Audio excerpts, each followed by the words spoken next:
5.7 is vertex form of a quadratic. We'll also be talking about how to do quadratic transformations. Vertex form of a quadratic follows this formula: y equals a times x minus h squared plus k. You've actually seen this before, because we did it with absolute value.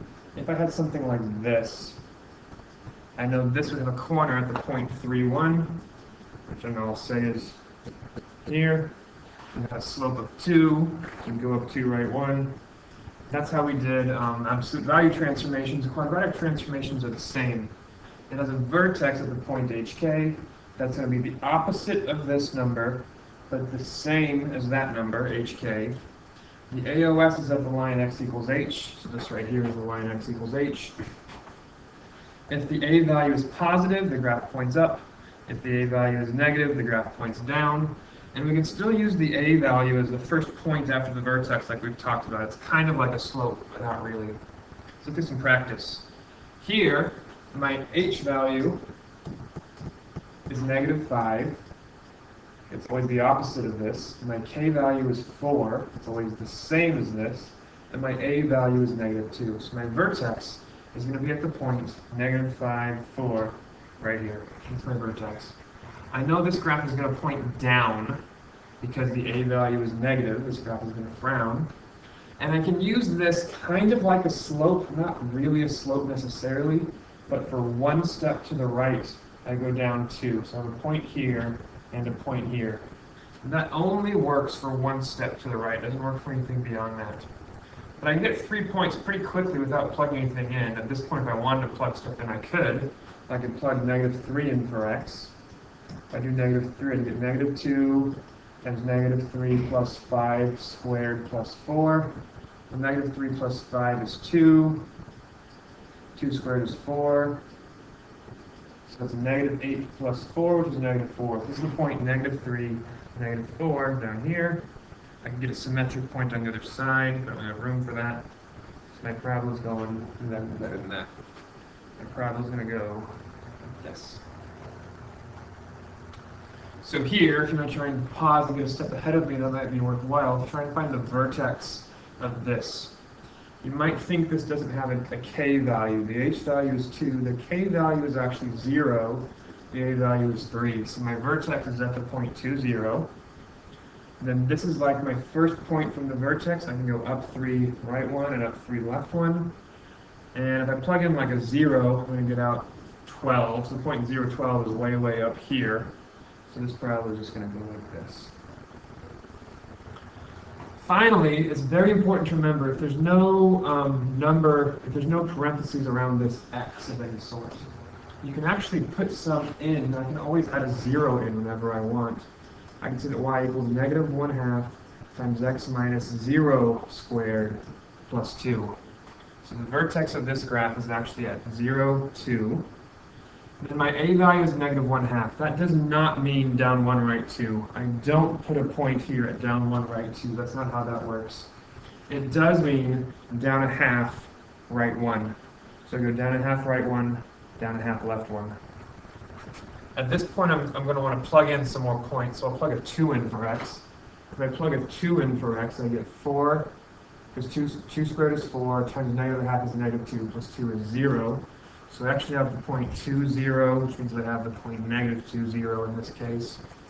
When I plug in a 3, I get -4.5 plus 2, which is -2.5. And that's a pretty nice looking parabola. So this one has roots at -2 and 2. This one had roots at just y equals 2. This one had roots at like -4.5 and -6.5. I'm not really sure if it's an estimation. So vertex form, let's find the vertex immediately. That's why it's called vertex form. And you can grab a few points pretty quickly. If you want to take an equation that is in vertex form and put it in standard form, that involves some foiling. I do not multiply or distribute this -2. I'm not allowed to do that. By order of operations, I do the x plus 5 squared first. So I'm really going to do this. And I start with this stuff here. You should be able to figure out pretty quick how these things foil. It didn't erase very well. That's small. Figure out pretty quick how, come on. how these things FOIL. Let's leave that there for now. I get x times x is x squared, x times 5 is 5x, 5 times x is 5x, and 5 times 5 is 25. There's still a -2 in front of all this, and you often will forget this +4. Don't forget that +4 out there. Well, I can simplify inside that parentheses x squared plus 10x plus 25 plus 4. Distribute the -2, -2x squared minus 20x minus 50 plus 4. So it's -2x squared minus 20x minus 46. This is now in standard form. So just FOIL that x plus 5 squared, multiply by -2, add 4. Here we're given a graph. From a graph, if we have the vertex and the point after the vertex, we can very quickly write the equation of a graph in vertex form. I know that h is 4 and k is 7. So if I take the formula a times x minus h squared plus k, then I can go, well, I know that my a value, actually in this case I know the a value is -3, it's going down to the right one. I know that my h value is 4, I know that my k value is 7, and there's the parabola in vertex form. If I wanted to put it in standard form, I would do the same stuff I did over here, but I'm not going to bother showing that now. Suppose that we didn't have this point right here. Suppose we had some other point that wasn't one step off the vertex. Gosh, I can't see that are good right now. Yeah. Let's pretend like this is the point 0 or 5.5 comma 0. I don't think it is, but pretend that it is. Well, I would have this. I know this much already. I know that there's my h and there's my k, and I get that because I know this vertex. I'm pretending like I don't have these points to work with. One thing that I could do is I could take this x value, 5.5, and this y value, 0,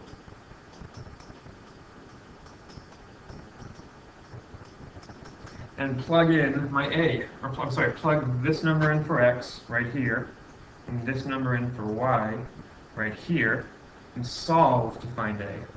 So I would do 5.5 minus 4 is 1.5, 1.5 squared is something, so I would have a simple linear equation to solve from there. Right now, if we solve this out, we won't get a -3 like we should because I made up this point, but you could always find it that way if you didn't have this clear point right there. We're going to talk about transformations now. Transformations are how you can use the data in the equation to show how the parent function changes. Y equals x squared is called the parent function.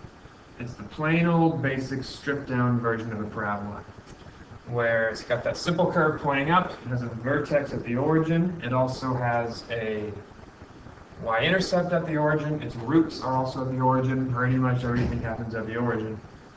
That's the parent function. If we start doing things to this function, like if we were to add a 3, the whole graph would move up 3. The vertex would be here, this point would move up 3, this point would move up 3, so this point right here got moved up 3, and this point got moved up 3. And the graph would go like this.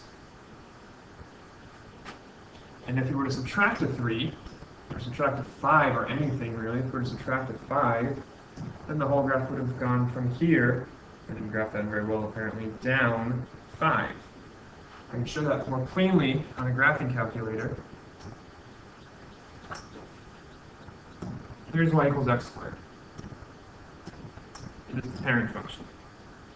Now if I tuck in there like x squared plus 4,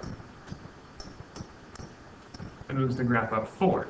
Here's my new graph, x squared plus 4. And if I take away a 6, it moves the graph down 6. So whatever number you're adding or subtracting on the outside, whatever number is here, moves the graph up or down. If I do something in parentheses, if I do like x plus 3 squared in parentheses, that moves it left 3. The original function was here, the parent function was here, got moved left 3. So if I were to change this to a minus, it would move it right 3. These are called transformations. These ones specifically are a translation. When you move things side to side, when you slide things around, it's called a translation. This is something we've talked about before. We also talked about reflections. If you remember, reflection happens when you have a negative a value. So if I have negative x squared, now the graph goes down. It's literally reflected over this axis right here. And if I had like negative, and then parentheses I did, insert a parenthesis, like x plus 2 squared, this graph would move left 2 after the reflection. So it can be reflected and move left 2. And it looks like that. Move left 2 after the reflection. The other thing we did was dilations. Dilations are when the graph gets more stretched or more shrunk and compressed.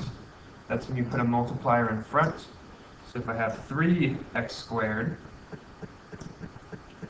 all the values of x get 3 times higher. The graph increases 3 times faster.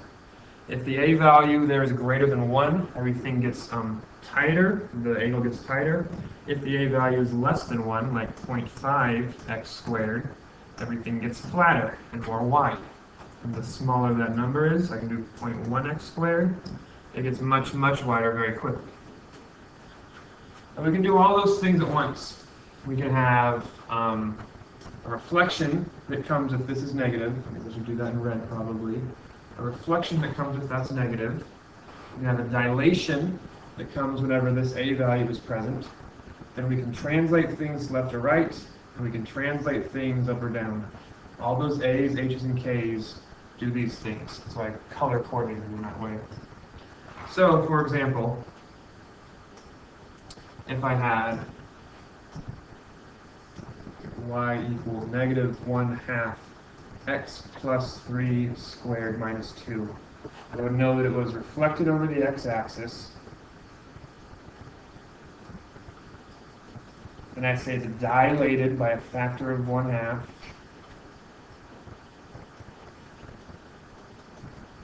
Then it translates left 3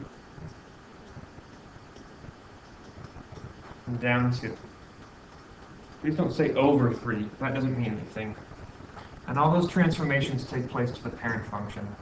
So I'll type in negative 1/2 x plus 3 squared minus 2.